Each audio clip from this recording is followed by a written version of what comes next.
Mr. Speaker, Winchester College has a rowing club, a rifle club, an extensive art collection.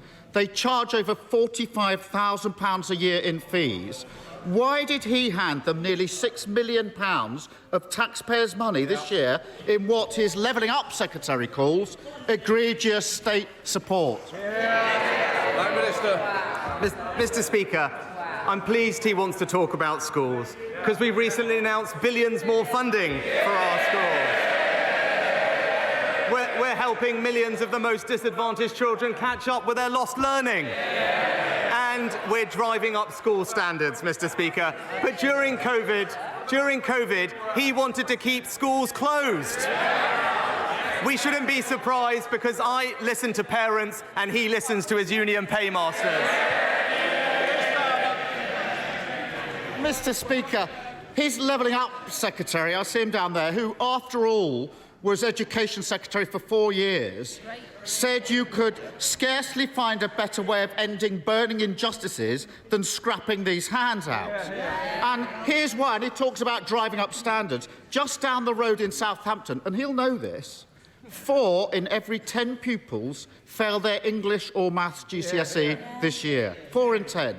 Is that £6 million of taxpayers' money better spent on rifle ranges in Winchester or driving up standards in Southampton?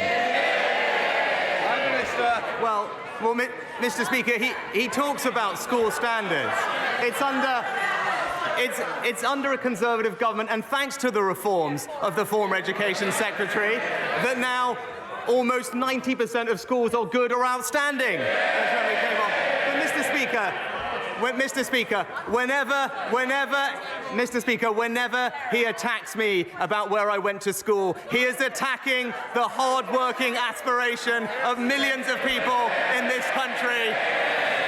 He's attacking people like my parents, Mr. Speaker. This is a country that believes in opportunity, not resentment. He doesn't understand that, and that's why he's not fit to lead.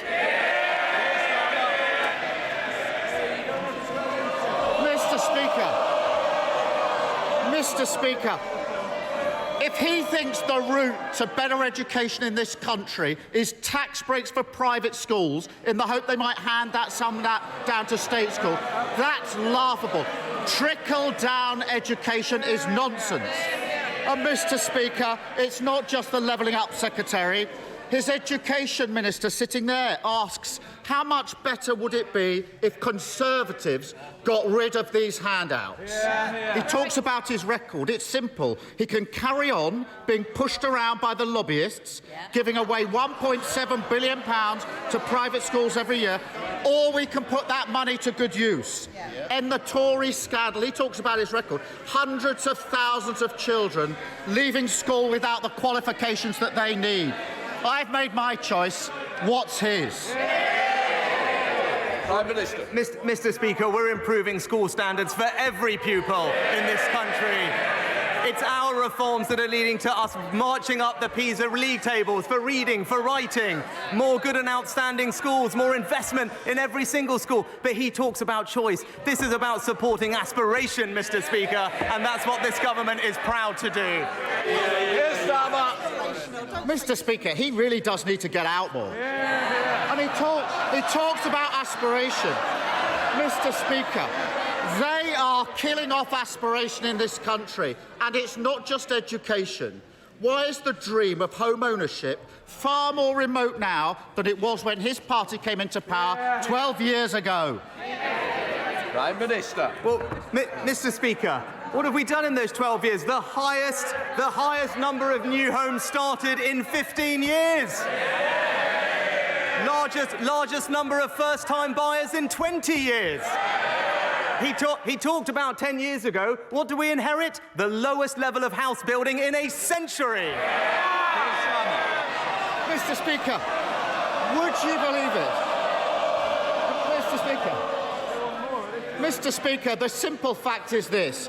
Every year, the age at which people can buy their first home goes up. At this rate, under this government, a child born in the UK today wouldn't be able to buy their first home until they're 45. Now, I love my kids, but I don't want to be cooking them dinner in 30 years' time. Now, Mr. Speaker,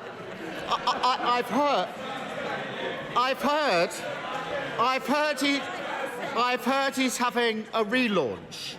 Apparently, it's called Operation Get Tough. So how tough is he going to get with his backbenchers who are blocking the new homes this country so badly needs? Prime Minister. Mr. Speaker, we're delivering record numbers of new homes under this government. That's what we're doing. He talks about toughness, Mr. Speaker. He's too weak to stop dozens of his own MPs joining the picket lines. So what, if he wants to support those hard-working families and show some leadership, why doesn't he confirm right now that no Labour MPs are going to join those picket lines? Keir Starmer. Mr. Speaker, whichever way you slice it, it's always the same. Whether it's private schools, oil giants, or those who don't pay their taxes here, every week he hands out cash to those that don't need it. Every week he gets pushed around, and every week he gets weaker. But I can help him with this one. He doesn't need to do another grubby deal. If he wants to defeat that amendment from his anti-growth backbenchers on national targets for housing, Labour will lend him the votes to do so. Country before party, that's the Labour way. Why doesn't he try it?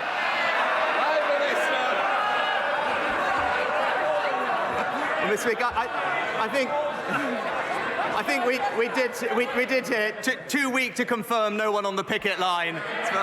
But Mr. Speaker, it's the same old Labour ideas: more debt, more inflation, more strikes, and more migration. He tells his party what they want to hear.